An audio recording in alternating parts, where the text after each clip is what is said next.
welcome to the Swift Half, your weekly session of chat from the UKOCR and adventure running scene. Each week, pub landlord Alan and our favourite regular Ian discuss races, runners and anything else that comes to mind. So pull up a pew, pour yourself a drink and join us for the Swift Half. You're listening to the fifth most popular podcast for people who know that OCR is the illegitimate love child of steeplechase and It's a Knockout. Hey, my friend, welcome to a blooper-free episode of the Swift Half. A blooper-free? Does that mean I have to be perfect all the way through? No, I'm saying blooper-free because we have got guests coming in today who are renowned for their bloopers, Ian, so we're going to have a blooper-free episode. We're going to have a blooper-free. Should we just cut it there? Okay, right. Good night, everyone. There we go. That's it. We've achieved a blooper-free episode. Well done. It never happens. But can we? Shall we invite them in before we even ask drinks? Shall we invite them in? Yeah, go on, Ben Allen. You're the landlord. I'll let you get them in. First of all, we're going to have lovely Becky Neal to join us. Becky, how are you? Hello, good evening. Good, thank you. Yeah, nice to be here. Good. And the king of the bloopers, Will Chung. Hello, and I guess even if there's no bloopers, I'll tell you what, you're f***ing wrong there because we do f***ing well. So let's get some beeps in instead. Usually it's the intro that Will struggles with anyway, so... Yeah. Oh, you don't give it away, Becky. Oh my God, I thought you was on my side. This is after hours. I love Will's when I'm editing it. A little bit behind the scenes here, listens, but I love Will's when I'm editing it because he has got the greatest spiel going, and all of a sudden, just before it's about to end, it just goes quiet, and he goes, "Oh." Thanks, Will. Ian, anything to add to that? I'm just shocked. We don't say that kind of language on this show, and and also, does Will realise that he's just deprived the patrons of probably an hour worth of early release? Because you're going to have to go back and bleep that, and that takes at least an hour's worth of editing time. So, Patreons, if you are upset because you're getting this, I don't know, at 7:10 a.m. as opposed to 6:10 a.m., it's all Will's fault. All Will's fault. We're going to blame Will also. I'll take that. To be fair, I think I've said to you guys before, I'm a patron. I get the recordings early, but it really messes up my routine. So I still don't download it, even if I get it on the Wednesday night or the Thursday day. I have to download it on the Friday for my run. I can't listen to it early. So, Alan, money-making tip. The free edition of the Swift Half is coming out Saturday from next week, and Patreons can get it on a Friday. Oh, that could be a good marketing tool, wouldn't it? We put it back a day, and everyone who goes running Fridays normally, they've all got to sign up. And all 13 listeners are not Patreon from the off. We're kidding, guys. We'll keep it on a Friday. It'll mess Alan up too much with his editing schedule, and plus these bank holidays have messed with him enough anyway. I don't know what day it is from one day to next. It's next week is when I go away to build farmyard, and I don't know what day I'm going to actually go and get my food and things like that to take with me. It is a Wednesday today, isn't it? And I know it's a Wednesday because you messaged me and told me it was Swift Half. No, it's a Friday, Alan. Well, it is a Friday as our listeners are listening to this, or it could be a Thursday for Patreons, or it might be a Saturday if you're listening to it late. So you're messing me up. This is before I even have a drink. Talking of drink, Ian, what you want tonight? Well, we're carrying on with Ian's quest to empty the fridge. Look what I found. I found a Sorbia. Oh my God, that must be, 2 years out of date now. It actually tastes alcoholic now. I experimented that much. There was actually a bar near me called Sobar, which was alcohol-free, but it didn't last long, I guess, like the beer. No, Brewdog did a completely alcohol-free one in London. I think it was a couple of Januaries ago. I never got to go, and I think it's long since added, nothing but beer to it now, which is a shame because I do think 10-piece bars and that kind of thing have potential, particularly amongst people who are into working out and not drinking every night. Yeah.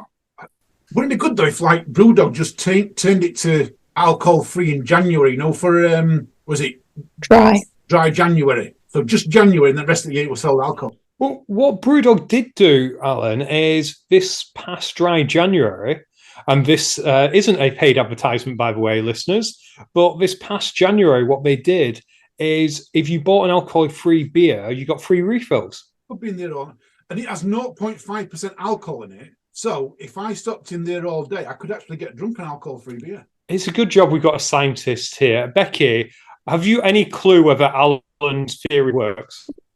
Well, I'm no expert, but I think it would take quite a lot, and I probably wouldn't want to drink that much volume of alcohol-free beer to get to that point. So good luck, Alan.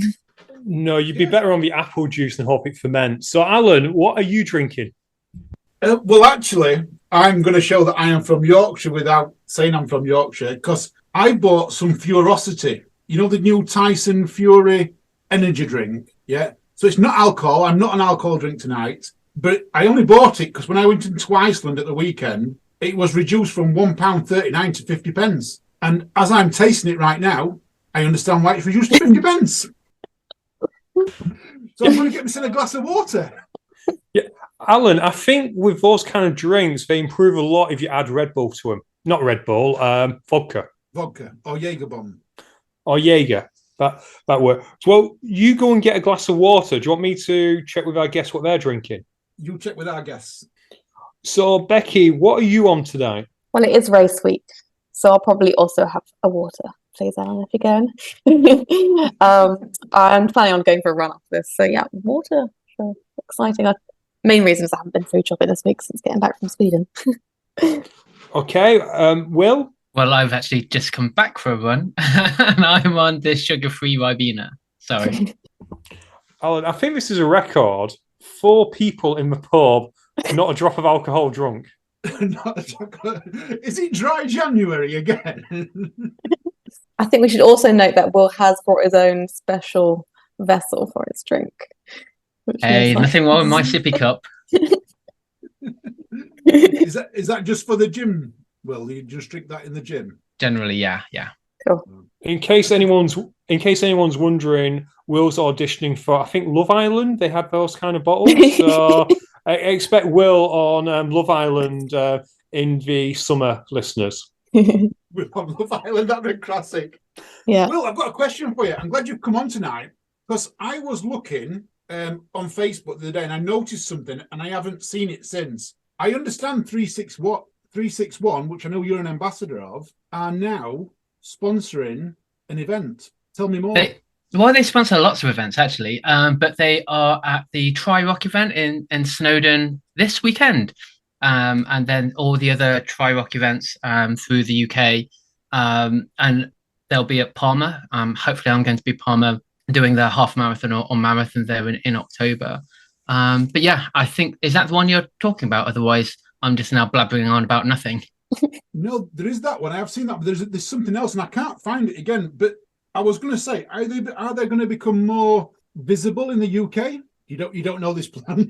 I've not seen this. What's this? I I just get the shoes. Seems like a I good just deal. saw it and I was thinking, are they going to become really visible in the UK? I've seen 3 adverts for them now on Facebook, which I don't normally get at all. Oh, I think that's because you are very close to one of the distributors in Doncaster. Accelerate. No, Me Sister Miles. Oh, right. So they're one of the main guys there. So that's probably why, to be honest. Okay. That explains a lot. Facebook knows exactly what I do for a living, which is nothing. And exactly where you are, too. And exactly where I am. We have got you guys on. We've asked you 2 guys to come on because you have been out of the country this weekend. And before we get to Becky's rabbiting, because I hear Becky's got a new job of rabbiting for you, Will. Let's talk about where you were. Who wants to start? Becky, let's go with you. No, Will, let's go with you. Where did you go this weekend? I think we should start with Becky. Let's go with Becky. I only went to the one country to do one race, you see. So, we went through Copenhagen in order to get to Malmo, which is really easy. I'd recommend it to anyone. I think a while ago, some people did it on the same day as the race. So you could just fly to Copenhagen, jump on the train for half an hour, go to Sweden, to Malmo Central Station, and just walk over to the beach area for toughest race. So that's what I did. It was technically the championship, which is new for them, to wrap up last year's series, so the 2022 series. So there was 4 races last year, and you accumulate points from the finish, and then you could sort of get ranked, and then the top people get invited to the championship race. Separate male and female races.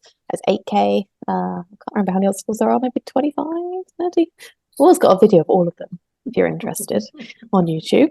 So it was pretty exciting. We had special vests, which was always fun, and pretty competitive race.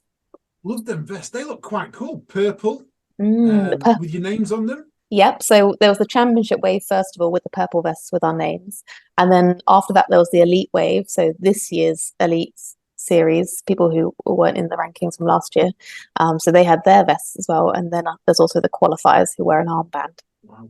We want to get into the elite. Am I right in saying you got 5th, Becky? Is that right? Yeah, I was 5th in the championship race. Yeah, which I was pretty pleased with. Good. Who managed to pick you? So some people that usually do. So Sarah Forstrom, she's now married to Martin Backstrom. So Sarah Backstrom, who's Swedish. She's beaten Corinne Carlson a couple of times this year. In the last year, she also came in the top 10, maybe 6th at the OCRWC last year in America. I think she got the fastest segment up at the start of the European Championships last year. So she's a good athlete, definitely. And she's been training with her husband a lot more, so she's even faster now. And then second was Anette Jogstad, who's Norwegian. I usually race her quite closely, but she's getting faster and faster. She's really good at the ramp, a bit like Corinne Carlson. So she actually gained a place in the final moments of the race to come second, I think. So she overtook little Katrine, who's Norwegian as well. She's done a lot of racing with me, and she did really well at Euros last year. She got on the podium at Euros. She's kind of tiny, so she would find the ramp more difficult, but she's really strong, really fast. So I think she came in second, but she placed 4th in the end, got overtaken by the girl who was coming in or finished the series with the best points. So the leader going into the championship placed 3rd. And 4th was Katrine, and then me, and I overtook somebody in a battle right at the end. So I was pleased with that. Yeah. It's really interesting, Alan. I was at the finish watching the ramp. So the ramp is very much like Everest, but I would say several feet higher. So it's 4.2 or 4.5 meters. Yeah, depending on where it's. So Sarah, who was first, she took I think 2 or 3 attempts, and then the female that came into second place. I think she had 5 attempts, and she lost a couple of places. Because of that. Third, or who did come second, she went up first time, and I think third took a couple of attempts, but it was a little bit heartbreaking watching her come into the end at second place and just lose a few places. And Becky second time, wasn't it, Becky? Attempt. Yeah. Yeah, which is good for me, like especially at that race. Usually you're totally wet, and we were wet and muddy, but they just took out the slide because the wind was too strong, and the obstacle wasn't kind of controllable enough, I think. So usually we're a bit wetter, so it did feel slightly easier, but it's still hard at the end of the race. Like, it's fast paced. You've done some heavy carries and things as well. So I knew that. Like, that is sometimes, I've tried many times there before, in the pouring rain or in the mud of Gothenburg and places, and it's taken me quite a few attempts, but like, you always get it eventually, apart from one time in the finals the year before where they just kind of cancelled it for the women, and we all ran a penalty. But the idea is the elites don't do any penalties. You have to complete everything, so you just keep doing it. But eventually everyone does do it, like after 6 attempts, after 10 attempts. So, this time I was really trying to be like, okay, if I can do it eventually, why can't I do it first time or second time? So that was kind of my goal, getting into that part of the race, and it did work this time. Yeah, because that girl, she did it like straight after me as well, even though I think she had maybe one more go than me. But sometimes it's just the case of seeing somebody do it. And when we got there, the others had just finished, so we didn't actually see them do it, even though we knew they'd done it. Sometimes that gives you that extra to complete it. So I'm glad I managed to secure that just before she did.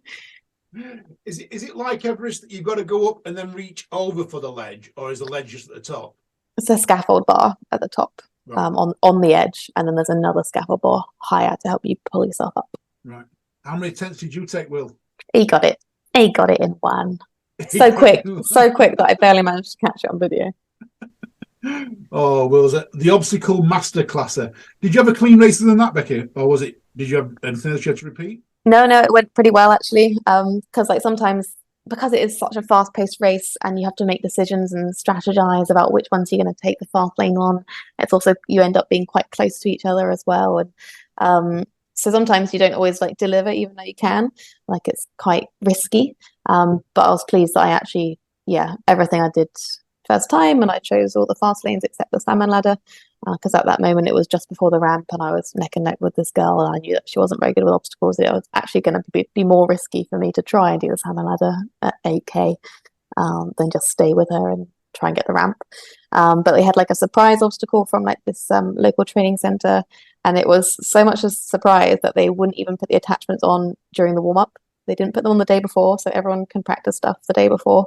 And I went there in the warm-up, this is like 15 minutes before, and they still didn't have the attachments on. And I was like, are you really gonna have this ready? Like it's a mile into the race. And they're like, yeah, it's a surprise. And I'm like, okay. So we were running, and it's quite back and forth. Like it's really good for spectators. It's on this like flat grass bit next to the beach. But that meant we ran past it once, and Sarah was enough ahead of me at that point, just 100 or 200 meters, that she was just approaching it as I was running past it, so I could watch her or try and see what was happening. But until that point, we didn't even know what that obstacle would be. So I was pleased that I did that straight away, because it was like nunchucks and poles and balls and things, quite technical. And the arm bike I'd never done before, and that was a championship obstacle, brand new for this race. And that was pretty tough. Like it was uphill, and you had to just cycle with your arms. And really, you need to do it with bent arms, which is not something I'm really used to. I like to use a technique and swing through with straight arms and be efficient, but you really had to kind of muscle it. And when you thought you were at the end, you weren't really quite there, so you had to like keep going more and more. And it was hard work. Yeah. What do you think to the like sort of the mystery element of it? As in, maybe you could see it but not practice on it. Because you go to the Worlds and you go to the Europeans and everything else like that, and a lot of the obstacles you will see them all before you even run. I don't know if you get to practice on them at the Europeans. Will you get to practice on the Europeans? I don't think you do. No, you're not allowed to practice on the other championship races. No, I do think it cover them all up so no one gets to see them until actual race time. I don't know. I think it's a better race if people are completing things. It's exciting to watch and exciting to feel proud and accomplished and like a good athlete. And if that's just a case of looking at it to make it not be a rubbish event where people make silly mistakes, then I think it's good to see it. And I think that can extend even to practicing. Like you want to see athletes do it the best that they can.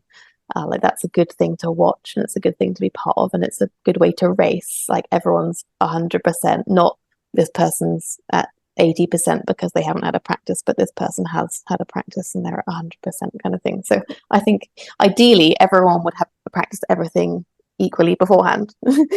I think what's interesting, Alan, at Toughest, it's in this open ground, so it's in a park. Think of, I don't know, Heaton Park or wherever, but basically no fences, so anyone can walk around the park. And all the obstacles are there. On the Friday night, pretty much everything is up, or almost everything is up. So Becky, like last year and this year, we met up and we just went to play on the obstacles, and just we pushed the sled, got to see what I think the only that wasn't there at the time, or apart from the multi-rig, because that was the surprise, but the hand bikes weren't up, but the Funky Monkey, the rings, and everything's just open, so anybody could just walk up and have a play, possibly injure themselves if if they're not obstacle racer, but it's just there. That nothing is fenced off, and so it makes it really interesting that if you really wanted to go check out the whole course, you could run the whole course, pretty much do all the obstacles, and have a really good idea of what's in store on the Saturday. But it's just interesting how, compared to the UK, it's just open. And the other thing is, no one's taking tape down, no one's breaking any obstacles because they don't want anyone there. It's just there for people to go have fun. Yeah, I think it's a nice kind of population thing. Like everyone's healthy and up for being active, and it facilitates that nicely. Yeah. They wouldn't be able to do it in Barnsley because the obstacles would have been dismantled and moved a million miles away to somewhere And sold. else. Yeah, Sold. it would be sold in a Yeah. local caravan park. Yeah. No, Well, it's a 9:30 start as well, so you can actually practice in the morning, even if you're traveling late. people but most- from Barnsley can't. They're not up before 9:30. What is there 2 9:30s in a day? Allegedly so, Alan.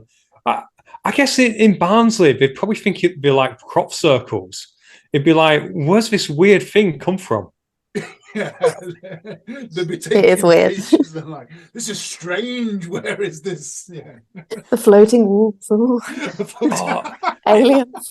Oh, that would be aliens. That It would be on Barnsley, whatever, on Facebook. Do you have one of them local neighbourhood groups, Alan? We are Barnsley, so there's a Facebook group called We Are Barnsley, but it's more of a page than a Facebook group. So it has news and things like that, but there isn't a group. Oh, well, we have two. I'm not going to call it. It's called Discuss Name of My Town. Sorry, listener, you kind of know where I am, but I'm not going that far. And it's hilarious because the things that people think other people care about, and you get in-jokes in there. Like, do you remember when the teachers were on strike? Yeah. Someone said, oh, it's ridiculous. The teachers are on strike, but we still want my kid to do homework. And yeah, that's the level I'm dealing with. Mhm. And because they went on strike, I think it was Wednesday, Thursday, she said, I'm not taking him in on Friday. It's just not right. You know, why should we go in on Friday? Very next day, someone tagged her in a post and said, I can't sleep. Have you took your kids in? So, listener, if you're ever bored and want to waste time, find your local group on Facebook. It's hilarious. There is one in the village I used to live in, but because I think now I live in a town centre, it's not the same in a town centre. But when I lived in a village, there was little Facebook groups there. Well, someone's just said, here's one. I've searched and can't find the post asking about me and the cockerel. That's it. That's random as anything. That was Jesus riding the cockerel. I've no clue. Yeah. Oh, hello. I've lived in X for 4 years. I'd love to find a keep fit class nearby. Thanks if anyone can help. I didn't realise we had so many PTs until that post went up. All from that village. All from that village, yeah. To just share that meme which says, let me Google that for you. Exactly. You'd think after 4 years you'd figure it out. Anyway, Alan, do you want to talk about Will's toughest race and the rabbit who can? Right, Will, tell us about the rabbit that can. So I guess it was just reciprocated. We took a lot of video of Becky on the Friday and then on the Saturday morning before we raced. So I did the toughest race, open wave, took it easy with a couple of solos with Glenn and Carl. That's why I managed to get up first time, because my heart rate didn't go up about 120 just because we were just taking it so easy, having a really nice chat.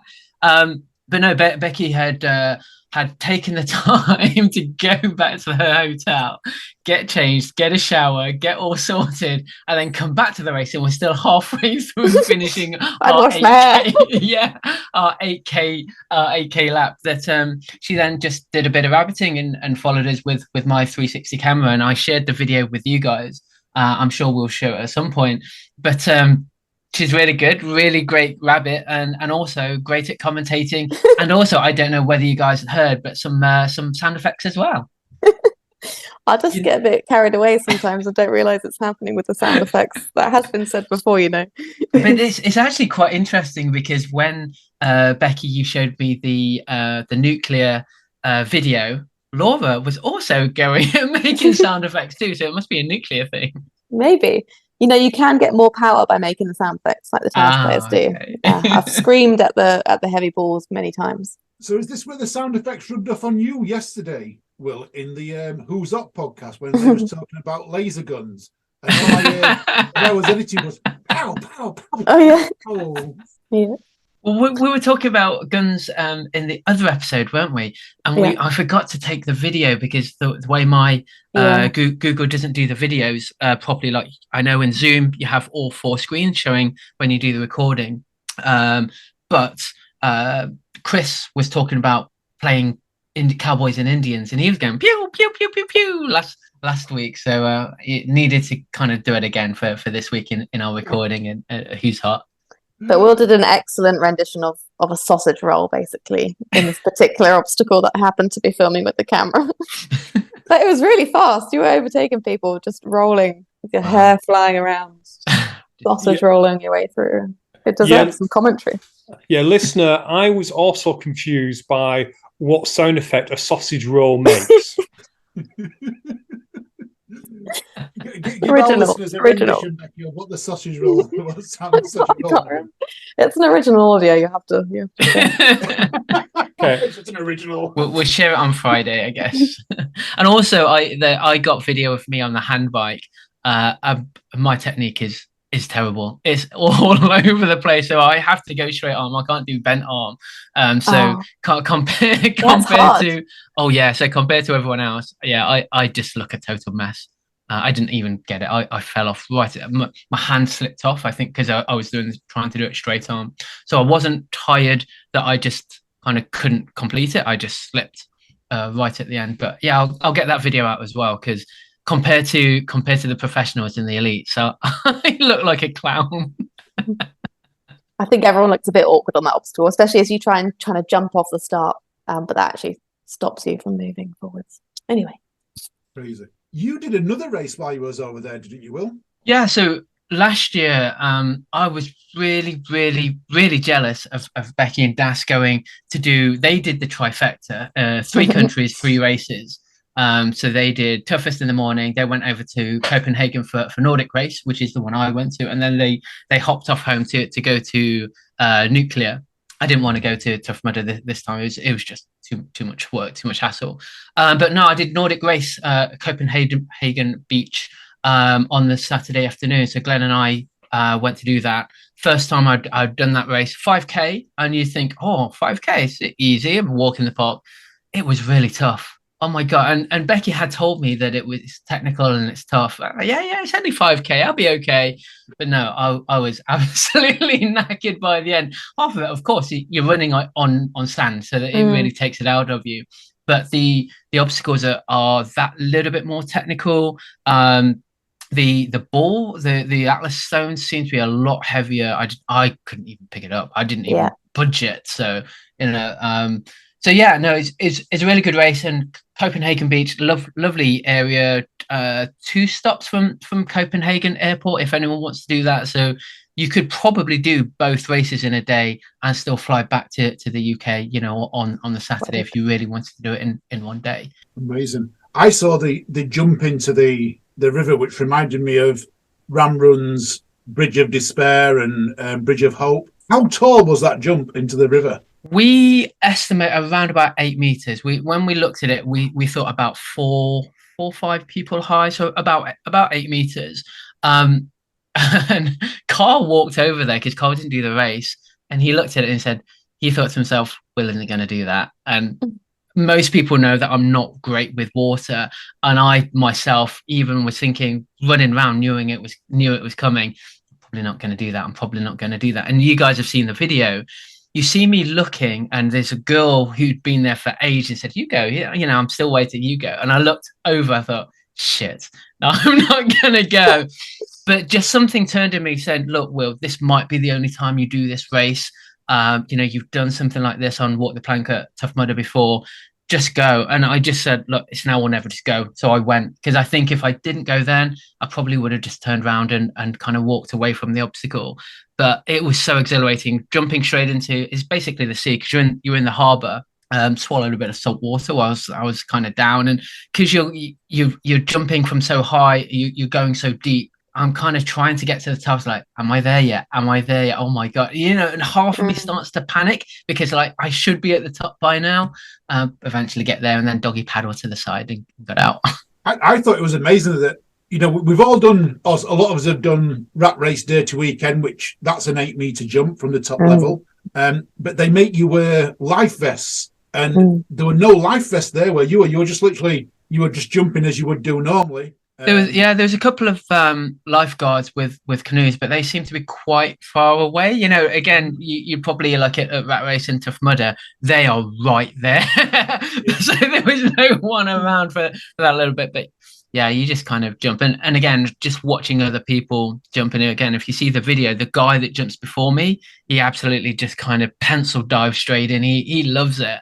So I thought, I've just got to go. I've just got to do it. And for me, because I'm not so strong with water, I knew it wasn't so far to get to the other side either. It's not as if I had to do like a 20-minute swim to try and get to the other side. So, but no, that was for me the most exhilarating thing I've done for a long time in any obstacle race. Because I mean, the strength stuff, the dark stuff, you know me, Funky Monkey, I love doing those, and kind of the same thing each time, but this has been totally different. And it kind of takes people back to the first time they've done something. That was the feeling I had. So I was really happy and really pleased that I did that, and I had a massive smile on my face for the rest of the course, apart from the Irish table, because that was bloody hard right at the end. Well, that's awesome. I'm really glad that you did that. It's cool. It's cool. Yeah. Well done. Love it. Give us some prices. How much did it cost you for the whole weekend? A ballpark figure for 2 races, flights, accommodation. How much, just if someone was interested in going over? Well, Denmark is slightly more expensive than Sweden for some reason. Flights, I think, cost me about 100 quid. Got a hotel shared with 2 other people for 2 nights, probably about 80 quid each. Races, I didn't really get any sort of discount code, so I think the races are about £80 each, plus then food, pizza with Becky, and beer. Beer is expensive in Scandinavia because they got massive tax on there. So that's, I guess, from he is like having a heart attack. That's the only thing really. But everything's great quality. We had electric scooters around Malmo, £5 a day. Best £5 I've ever spent, ever. They were amazing. But no, it wasn't too expensive. I mean, look, 2 races, 3 days. 3 days out in a different country, probably altogether maybe £300-400. You kind of get to the point when you stop counting because it's a holiday, really, to be honest. Yeah. But that's a good price though. £400, 2 races, flights, accommodation. That's a good deal. And I think it feels like a long time if you pack all that in. Yeah. You get to the end of that and you think, oh, I've been here ages. Well, we flew in. We got the 6 o'clock, 6 o'clock flight in the morning on the Friday, and we didn't get back to the UK till 11 o'clock Sunday night. So it was a proper 3-day trip. So it's good. We packed a lot in, packed in a lot of food. Food was probably the most important part, of course. And then a few 2 beers. pizzas, 2 countries. Need a train snack for 2 countries. So I'm going to take a little segue into the next points here, because you're a Tough Mudder ambassador, Will. You just said you flew out there on Friday. Did you know about the breaking news on Thursday night that was coming out? And is that why you escaped the country? I knew all about. If we move into that, I think it's a good idea. I know there's lots of different people with different ideas. Unfortunately, I know that Nordic Race and Toughest Race, they brought it forward a week for whatever reason, so it just clashed with Tough Mudder. Otherwise, I do like Hilly Henley's. It's always a really nice course. It looked bloody muddy though, but no, it's just unfortunate that it clashed this time, and I'd already booked Toughest Race and my flights to go, so no Henley for me this time. So, Alan, do you want to explain the news then, which was released after we recorded? So it was released after we recorded that Tough Mudder next year are no longer doing 5K, 10K, 15K, 19K, whatever you want to do it. It's going to be a straight up 10 miles, there and thereabouts.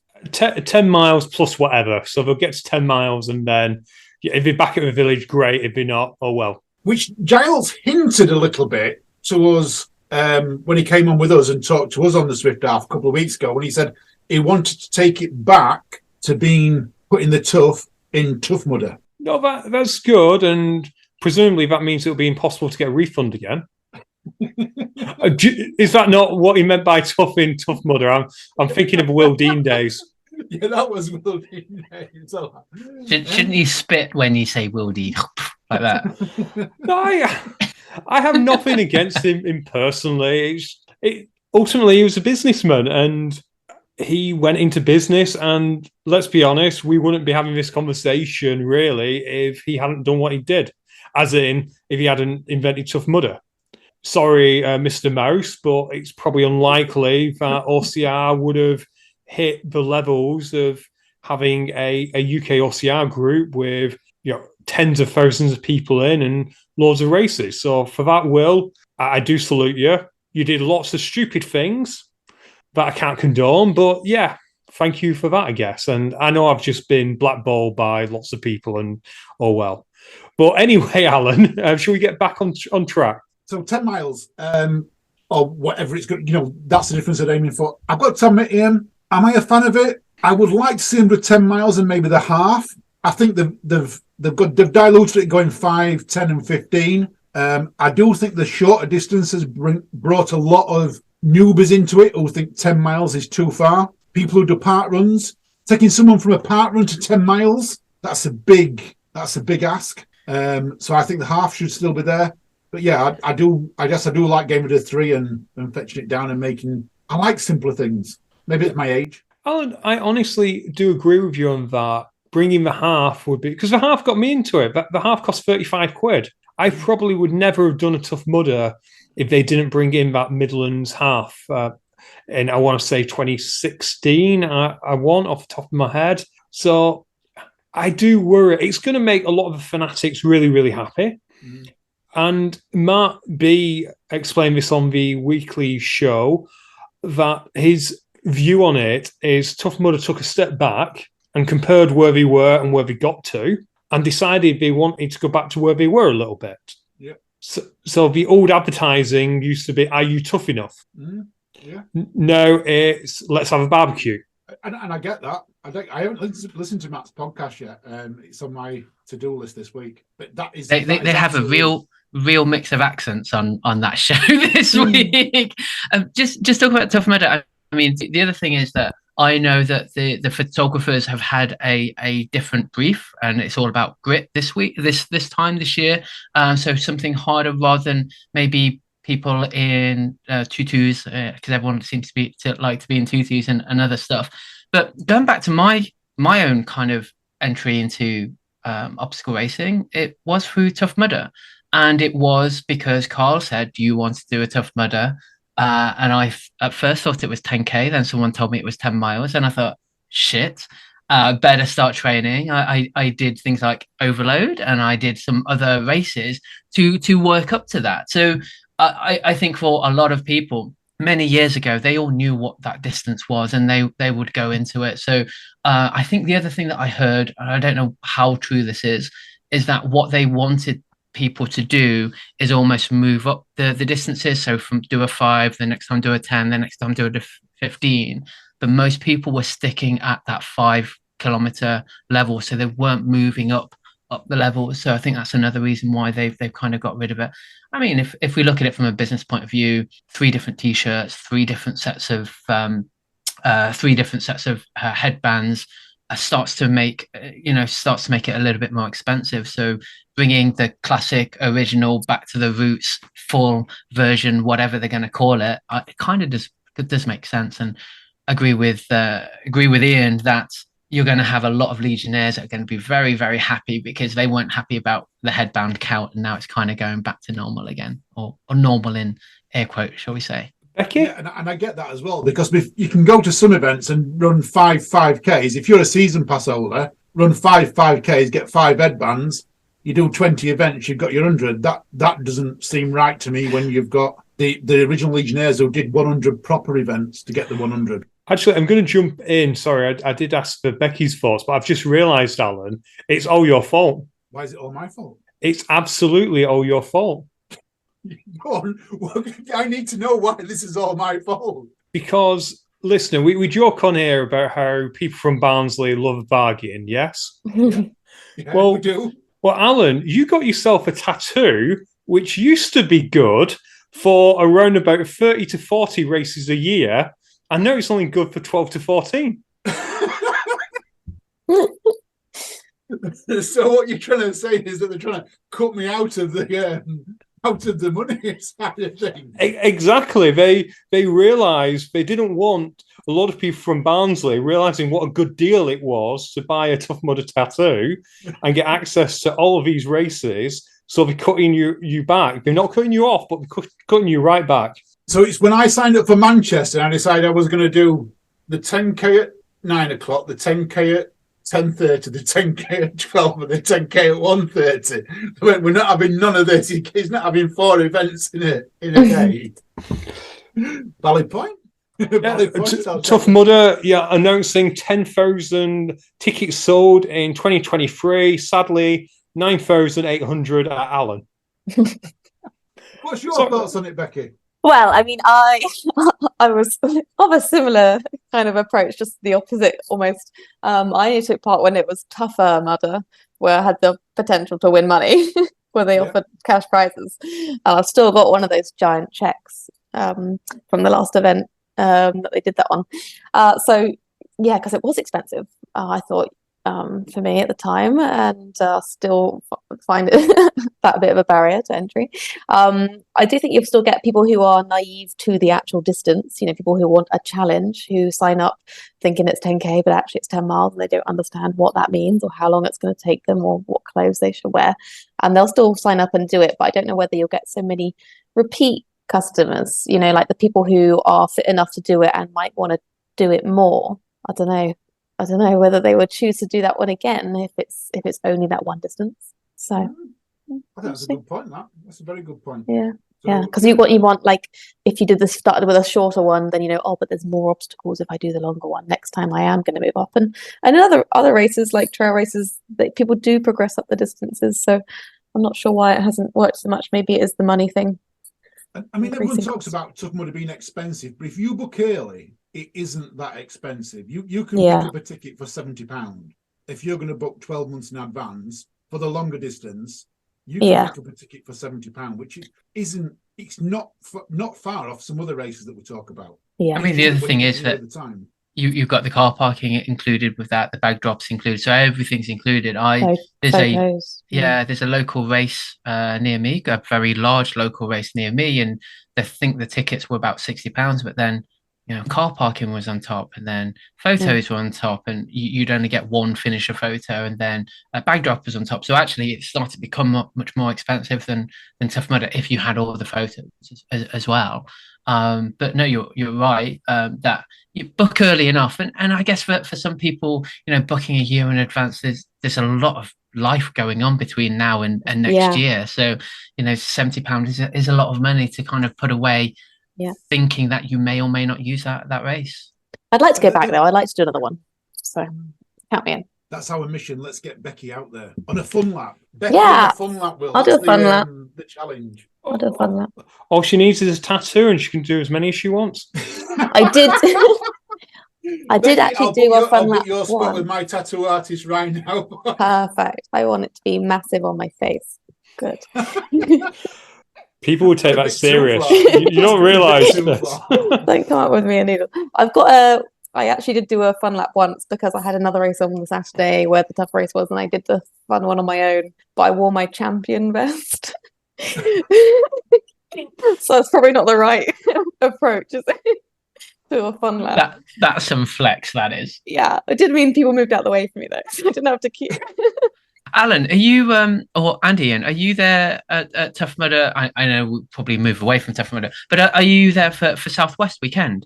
Because trying to get Becky, maybe she can come and do the 5K fun lap or something on the Saturday before she actually races Spartan on the Sunday. What date is a Southwest? I'm going to say. Yeah, I'll go with Alan on that. I've no clue. Hold on. The middle of them. It's August time, isn't it? Middle of August. Middle of July. Oh yeah, August.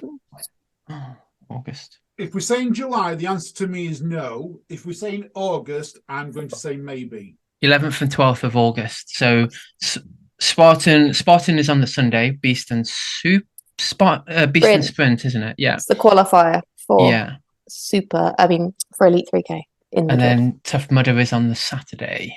Then I'm going to say maybe. It's a maybe for me. It is the closest one to my house, and it's flat, which I know a lot of you don't like, but I do. Bear in mind, it is only 2 weeks after my 100 miler, So, Yeah, but fun lap. And it's flat, as Becky said, it's flat. So, Yeah. Alan, As long as I get to do Funky 61 Monkey. miler and I still can't run. Yeah, but Alan, that means you and Becky will be the same pace because you've slowed down. That's very kind of you. Very kind of you.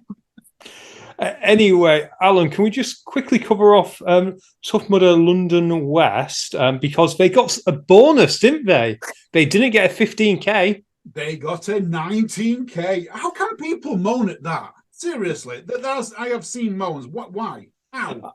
I'd be moaning if I was doing Infinity and I was trying to get a goal. Now that's a different matter. I get that. If you're on Infinity and you're running for 15k laps and you're doing 19, that's a different matter. But some of the complaints I'm seeing are people who are doing the 15k, just one lap, they're getting an extra 4k. No, and I agree with you that when it comes to Tough Mudder, I've never taken anything they put in print seriously.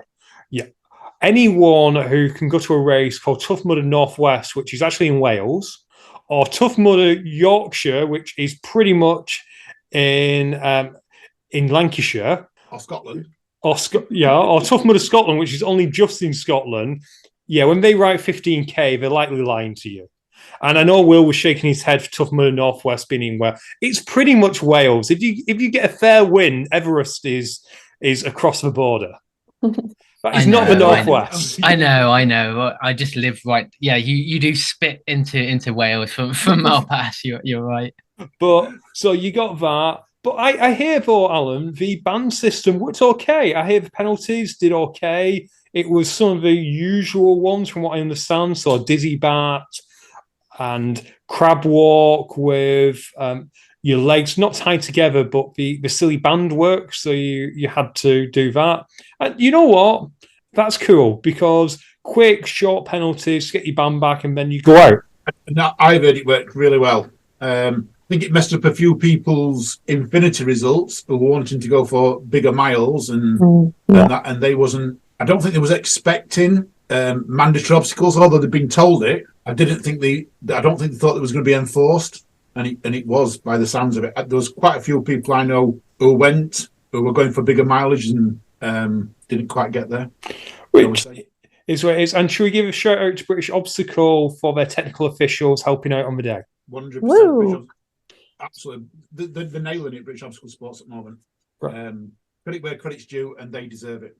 Should we move on from Tough Mudder? Should we move on to McTuff Summer, Alan? Oh, sorry. Just before you move on to McTuff, I heard that they did give people the 20k for the 19k.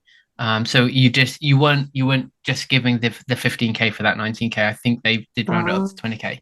So not so bad, to be fair. And better value per mile. Because Jack Patrick O'Reilly did 4 laps and got 63 kilometres. So what that would work out? No, that's just 16 kilometres. They gave him 16 kilometres on the results, Will. Because it says 4 laps and 63 miles. Oh, miles. Not kilometres. Yeah, kilometres. My mistake there. So interesting. So yeah, about 15.75k. Yeah, that's what it's saying on the Infinity results. So who knows? Unless he only did 3 laps of 5k, which was like 20k or something. Then 1 lap. Oh no, that would make sense though, that wouldn't it? If he did 3 laps at 19, and then did a 6k or a 5k but became 6k, that would give him 63. It would indeed, Alan. That's good maths by you. See, just because I'm from Barnsley, don't mean I haven't got an abacus at the side of me. That's true. Right, shall we mention McTuff, which looked a lot of fun? Looked a lot of fun. Russell Walsh taking 3 from 3 in the Scottish Series. Dominating. Well done. Do you have the full results yet, Alan, or are we still waiting? Still waiting for results. I only have top 3. I'll give top 3 out. In the females, Sandy Powell, Pippin, Karen Macquarie, and Julie Sheeran in 3rd place. In the men's, Russell Walsh, followed by Ricky Carino. Now that rings a bell. I don't know where from. Has he done quite well recently in another event? Or is it just me? And then 3rd place was Graham Eastwood. Both Ricky and Graham, both from Fit Body Farm. Maybe that's where I know them from. Or I've seen their names from. More than likely. And we should probably give a shout out that the next McTuff is going to be Sunday, September 17th. September 17th. 3 events this year. Yeah, I will say, Tough, if you're listening to this, you do need to update your website because you can still, in theory, sign up to Southport and Grantham, and we know they're not coming down this way this year. So yeah, maybe remove them from your website if you can, Tough, because I almost signed up for Southport then, and then I realised they'd already told us we weren't doing that. Yeah, and one thing more: get your medals ordered. Can we say that? Well, I think they ordered them. I think it just got caught in customs, which it is what it is. It happens to the best of us. So, yeah, well done, McTuff, for putting on so far 2 successful races. Yeah, another race this weekend that we wasn't. I'm going to say I wasn't sure if it was going to go ahead. I'm going to be right up here and say I wasn't sure it was going to go ahead. OCR hybrid race. Yeah, OCR hybrid race. We talked about it on the show. We were really, really excited at the start. Then we were less excited and told people to make their minds up. Thankfully, Alan, quite a few people decided to go. It was not massive numbers, but a fair few went. I think we got about 120, 150 with about... The start list had 180 on it. I do believe some didn't go, and the start list also included the volunteers. So the volunteers were on that start list who went. I spoke to a volunteer, Sean McNamee, who came from, a lot of people know him from Only Fools Ride Horses race and that down south. He went up there, helped out, did some volunteering. He said it was good from his perspective. He enjoyed what happened. He saw a little bit of the action out there. He was quite pleased with it. Have you heard from anyone? Yeah, I heard from Wendy Williams of Team Grit. She's given me permission to read out a quick review that she put on. Positive. We all really enjoyed it as we went for fun as teams. We went rowing together. Love the paddleboard and kayaking as something different, which I will say, if I turned up to an OCR and they had paddleboarding and kayaking, I'd be well impressed. Oh, too right, yeah.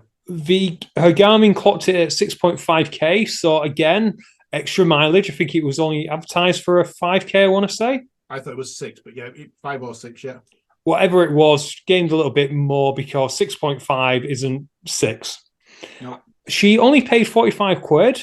They originally entered as a pair, so I think it was cheaper to enter a pair, but everyone got changed to singles. So well done to Hybrid Racing for doing that and not saying, oh, you need to pay extra. And they got a medal. Good venue as parking easy and facilities on site. I want to say it's the water sports place down in Nottingham. National Water Sports Arena, yeah. And I do know the parking there is second to none because the intern once did not a 24-hour, like a 12-hour race there, going round the lake that they have there, which was quite fun. Anyway, negatives, not quite as advertised, even up to recently. So I'll read you out what they said would be. On 24th of April, they promise stand-up paddleboarding, 50-foot monkey bars, balance beams, over-unders, dumbbells, sandbags, hay bales, A-frames, kayaks, tyres and logs. That's what they promised. Yeah. But there was no monkey bars, no inflatable obstacles, no balance beam or jerry can carry.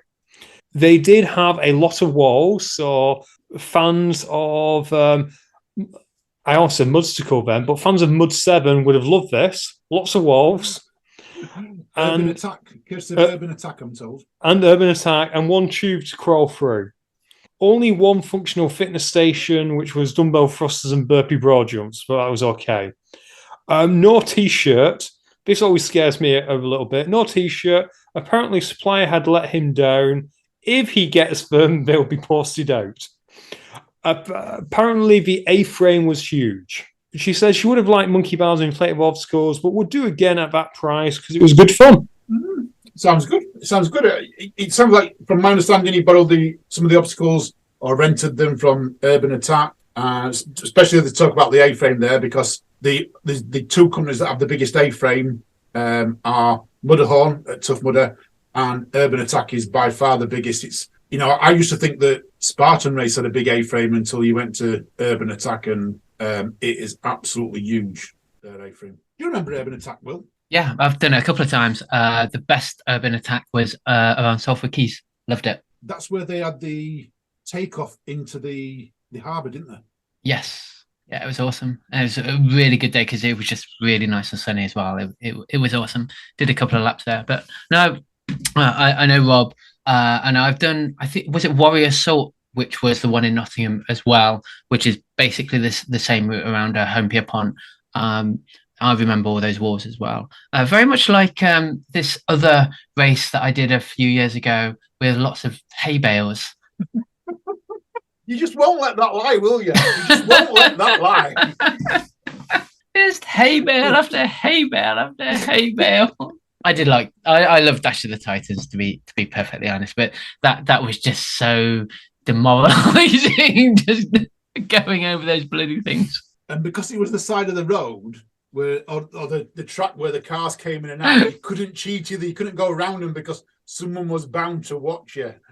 So you have to go over every one of them. Genius idea, whoever came up with that. Oh, wow. It was. Alan, I do have some results. Shall I go through? Fire away. We had Connor Wickens took first place with a time of 40 minutes and 3 seconds. Liam Mitchell got a time of 41:31.8 to take second place. Yep.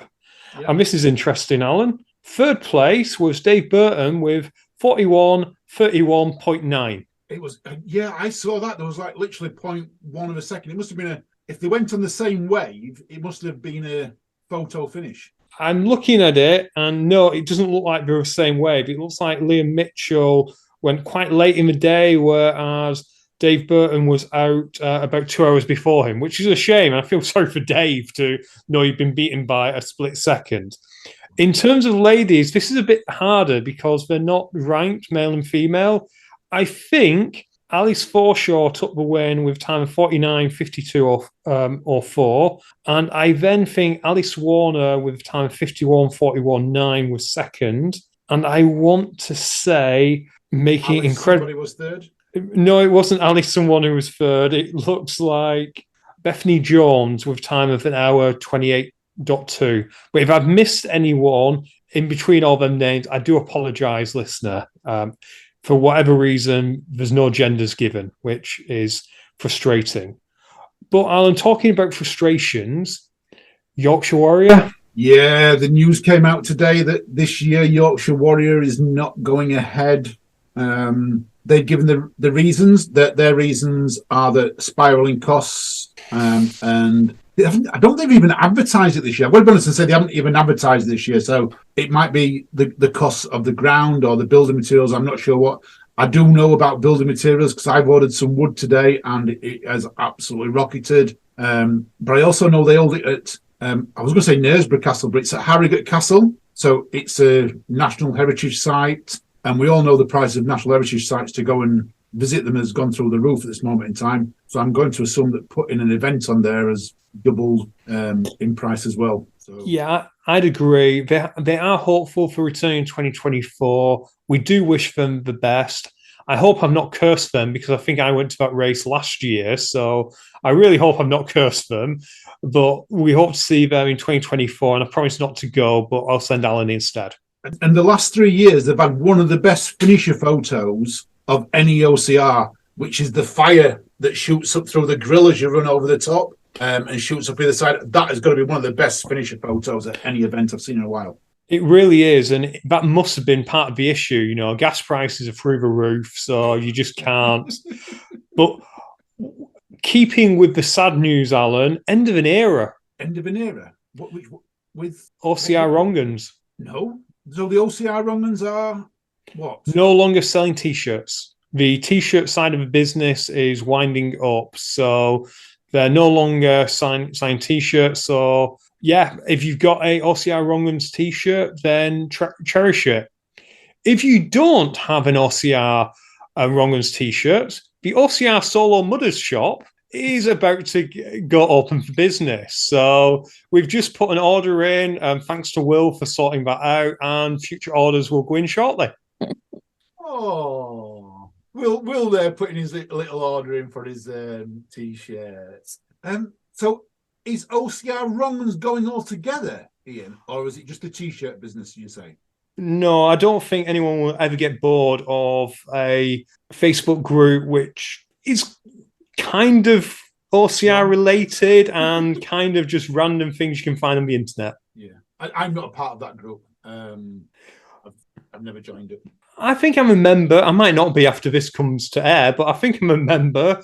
And yeah, it's a nice group. As in, they share things.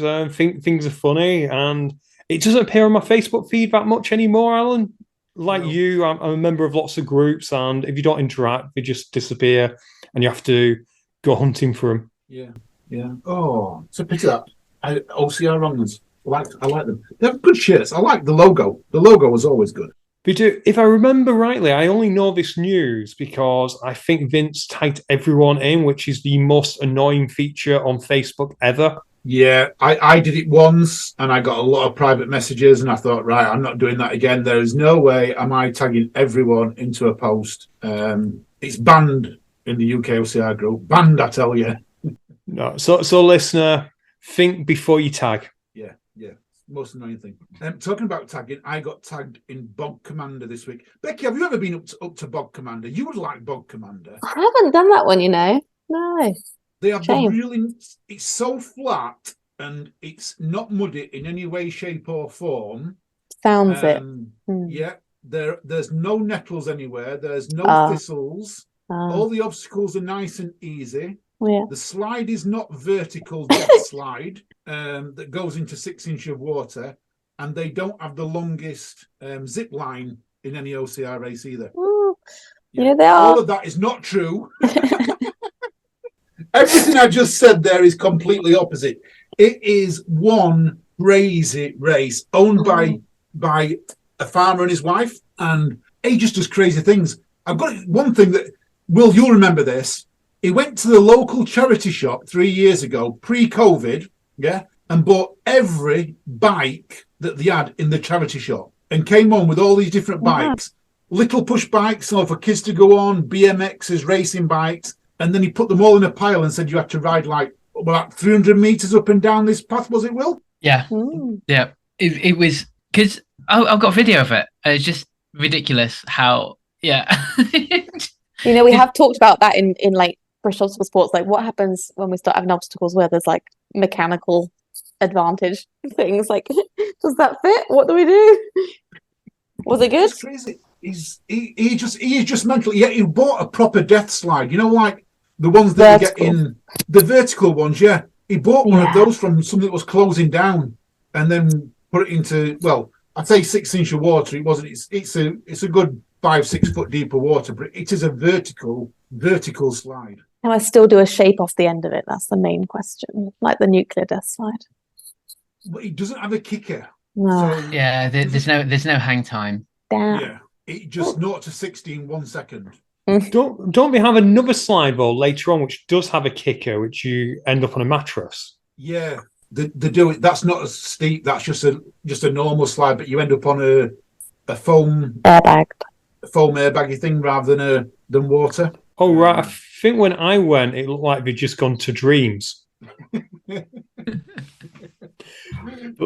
it is. I'm actually disappointed in myself, Alan, because it snuck up on me. I wanted to do this race again this year, and it completely snuck up on me. And anyone who's going, get in touch. Let us know how much fun I've missed. Yeah, it's definitely an awesome race. That zip wire is amazing. The top of those hills, once you're recovered from getting up those hills, the view from there is absolutely amazing. Those bikes were weirdly fun. Very much like a clown bike, but no, it's a really good race. It really deserves to get more people. It's a lot of fun. Just out in the Peak District, isn't it? Out in the Peak District. The worst part for me though, Will, and you'll get this, is you've run and you've had a tough race. It is a tough course. Whether you do 1 lap, 2 laps, it's a tough course. But the toughest part of the race is getting back to your car, because you have to walk up the steepest hill back to your car with tired legs and cramping legs with your bag.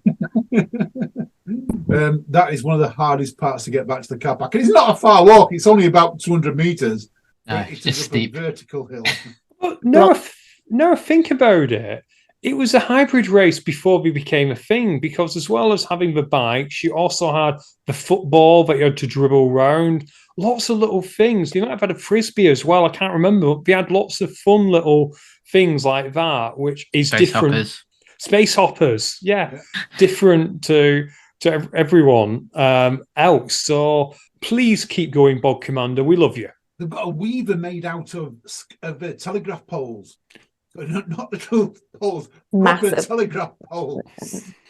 Yeah, Crazy. it Love it. is. But as well as that race, Alan, going on, we've got a competitive race going on as well. We have we have got the little nuclear challenge cup this week, Woohoo! which is Becky's going out there, and we had Who's Up that came out yesterday. So everyone who's listening will listen to Who's Up yesterday. Will have got their predictions in. Ian, I'm looking at you. My predictions are ready to go, and listener, I will release them live on this show next week. I think there'll be a miss, Ian, if you don't put Becky in in first place. I would be minded to agree. I just need to check a few more things between now and next week. And yeah, we'll see. But as well as the nuclear challenge, we won't talk too much, because go and listen to Who's Hot. They cover it a lot better than me and Alan ever could. Yeah. We should also mention, Alan, we've got a debut this weekend. Nuclear Fit. There we go. I knew that's what you was going to fetch up. Nuclear Fit. James Parrish and Nuclear Racer's latest venture. Looks fun. A fitness hybrid event based around the farm. Yeah, and to be fair, this was released on the UK.HXR fitness racing podcast, and he has changed it a little bit since we did that interview, actually, Alan. He's no ditch for ditches.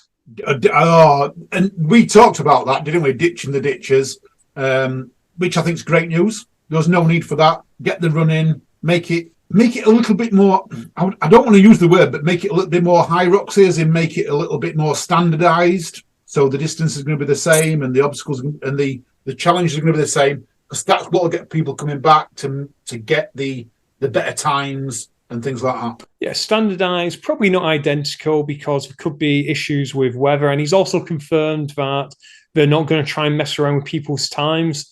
If it's wet, it's wet. If it's dry, it's dry. It's the way it is.